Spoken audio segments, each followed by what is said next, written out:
Hello friends, स्वागत है आप सभी का एग्जाम विहार में।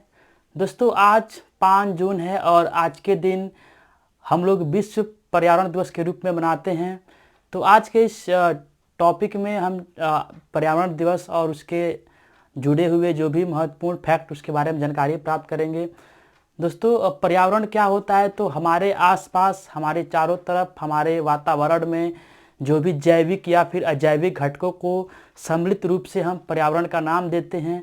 और पृथ्वी पे जीवन के लिए एक हेल्दी और एक स्वस्थ पर्यावरण बहुत ही ज़रूरी होता है। दोस्तों, इसी संदर्भ में, इसी पर्यावरण को और हेल्दी बनाने के लिए, एक स्वच्छ वातावरण बनाने के लिए 5 जून को प्रत्येक वर्ष पूरे विश्व भर में इन्वायरमेंट डे के रूप में मनाया जाता है। आइए हम देखते हैं कि 5 जून 2020 जो कि विश्व पर्यावरण दिवस के रूप में मनाते हैं हम लोग, तो इसका थीम क्या है? इसका इस वर्ष का जो थीम है वह है टाइम फॉर नेचर। अक्सर ये जो थीम परीक्षाओं में पूछ लिए जाते हैं, तो हमें ध्यान रखना है कि वर्ष 2020 का पर्यावरण दिवस का थीम क्या रहा। तो इसका थीम था, या थीम अभी है, टाइम फॉर नेचर। दोस्तों, आइए हम देखते हैं कि इसकी शुरुआत कब से हुई। 5 जून को पर्यावरण दिवस के मनाने की जो शुरुआत है, उसके पीछे की अगर हम बात करें तो सबसे पहले एक स्टॉकहोम में 1972 में एक कॉन्फ्रेंस हुआ था, सम्मेलन हुआ था, जिसे हम स्टॉकहोम सम्मेलन के नाम से जानते हैं। दोस्तों, यह जो स्टॉकहोम सम्मेलन है, यह प्रथम पर्यावरणीय सम्मेलन है, अर्थात पर्यावरणीय मुद्दों पे होने वाला कोई भी पहला सम्मेलन स्टॉकहोम सम्मेलन है, जो कि 1972 में हुआ था। तो वहीं से इसकी शुरुआत होती है। 1972 में इसके बारे में बात किया गया और फिर अगले वर्ष यानी कि 5 जून 1973 को पहली बार विश्व में पर्यावरण दिवस मनाया गया। तो इस प्रकार इसे आप ध्यान रख सकते हैं कि विश्व पर्यावरण दिवस की जो शुरुआत है वह स्टॉकहोम सम्मेलन से मानी जाती है। 1972 में सम्मेलन हुआ था और उसके अगले वर्ष से हम लोग प्रति वर्ष 5 जून को इसको मनाते हैं। इसके बाद अगर हम बात करें तो जो 1972 का स्टॉकहोम सम्मेलन है वह किसी भी तरह से पर्यावरणीय मुद्दों पे होने वाला पहला सम्मेलन था। और इस सम्मेलन में हमारे वर्तमान उस समय के जो इंदिरा गांधी जो प्रधानमंत्री थी, उन्होंने इस सम्मेलन में भाग लिया था। और इस सम्मेलन में 5 जून को ही इंदिरा गांधी का संबोधन हुआ था स्टॉकहोम में।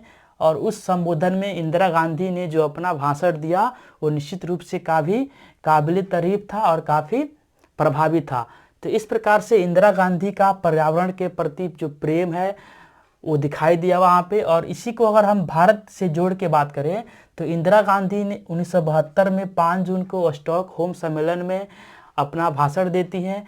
और उसी सम्मेलन में यूनाइटेड नेशन इन्वायरमेंट प्रोग्राम यानी कि संयुक्त राष्ट्र पर्यावरण कार्यक्रम की स्थापना भी होती है। यानी कि यूनाइटेड नेशन इन्वायरमेंट प्रोग्राम की स्थापना किस वर्ष हुई? तो 1972 में हुई और इसका मुख्यालय केन्या के नैरोबी में स्थित है। तो दोस्तों, इस तरह से आप इसे जोड़ के याद रख सकते हैं कि 1972 में प्रथम पर्यावरणीय सम्मेलन होता है स्टॉकहोम में।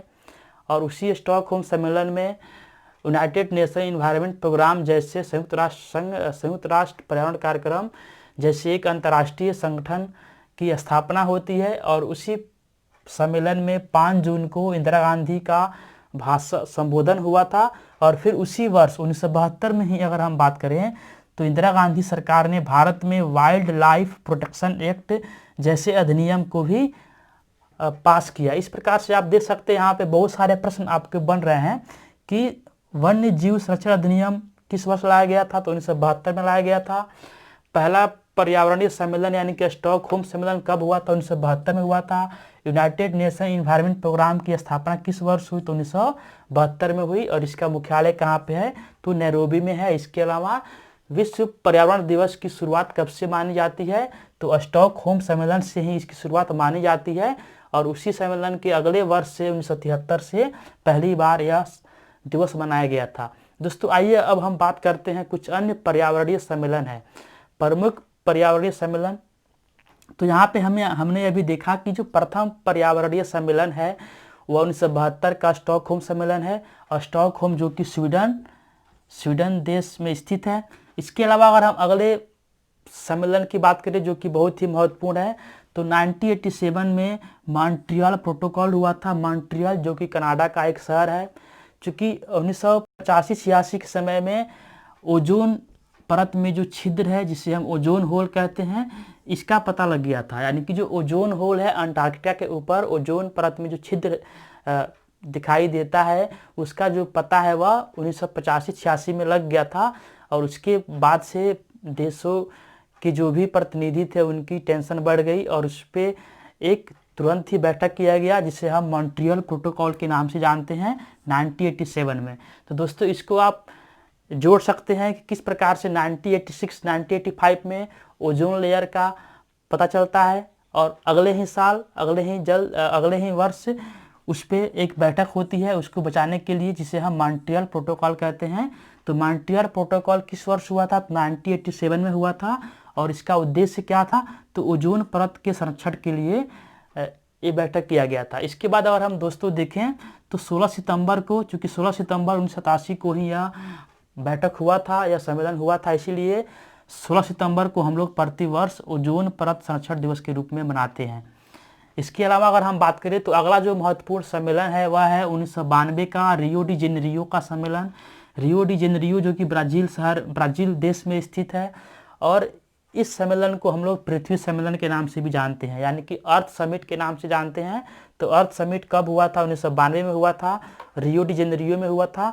और इस सम्मेलन में जैव विविधता, जलवायु परिवर्तन, इसके अलावा सतत विकास के लिए सारे पहलुओं पे चर्चा की गई थी। और एक यहाँ पे एजेंडा 21 नामक एक एक्शन प्लान की घोषणा की गई थी, जिसका उद्देश्य है सतत विकास करना। यानी कि एजेंडा 21 का संबंध किससे है? तो आप कह सकते हैं कि 1992 के रियो डी जेनेरियो में जो अर्थ समिट हुआ था, उसी में एजेंडा 21 नामक एक्शन प्लान को लेके आया गया था। और इस एजेंडा 21 का मतलब होता है कि 21वीं शताब्दी में 21st सेंचुरी में सतत विकास करना, यानी कि अपने संसाधनों को क्षति पहुंचाए बिना ही विकास लक्ष्यों को प्राप्त करना।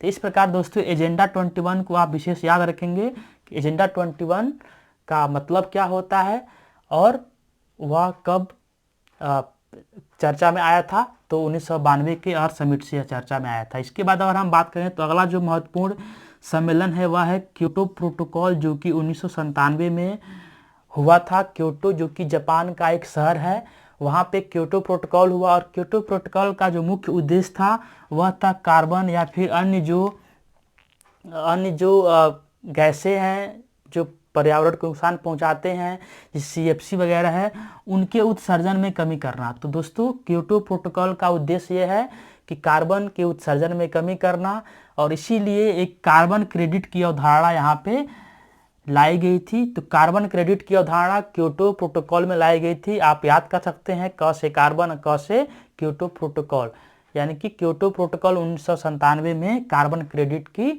बात की गई थी। इसके अलावा हम जो अगला देखते हैं तो अगला हमारा है 2002 का जोहान्सबर्ग सम्मेलन।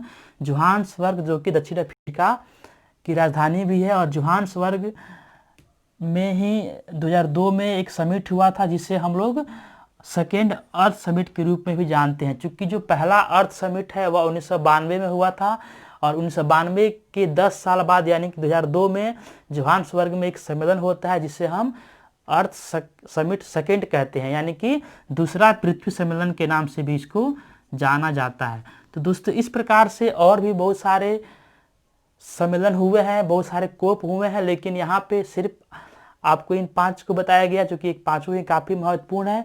अब इनको याद करने का तरीका आपको बता रहा हूँ मैं। अगर आप यहाँ पे देखें तो 1987 से अगर हम देखें तो प्रत्येक 5-5 साल का गैप है। 1987 में मॉन्ट्रियल प्रोटोकॉल हुआ था ओजोन परत के संरक्षण के लिए। फिर उसमें अगर हम 5 साल आगे आते हैं तो 1992 में रियो डी जेनेरियो में पृथ्वी सम्मेलन हुआ था, और इस सम्मेलन में एजेंडा 21 का अवधारणा पेश की गई थी। इसके अलावा अगर हम 5 साल बाद फिर आगे चलते हैं तो 1997 में क्योटो प्रोटोकॉल हुआ था, जहां पे कार्बन क्रेडिट की अवधारणा लाई गई थी। और फिर 5 साल बाद 2002 में जोहान्सबर्ग सम्मेलन होता है, जिसे हम सेकेंड अर्थ समिट के रूप में भी जानते हैं। तो दोस्तों ये था सिर्फ पर्यावरण दिवस के बारे में और उससे जुड़े हुए कुछ महत्वपूर्ण फैक्ट्स और कुछ महत्वपूर्ण पर्यावरणीय सम्मेलन जो कि परीक्षाओं में अक्सर पूछ लिए जाते हैं। तो दोस्तों चलिए आज के लिए इतना ही, मिलते हैं फिर अगले किसी वीडियो में हम पर्यावरण के बारे में विशेष अध्ययन करेंगे। तो दोस्तों धन्यवाद।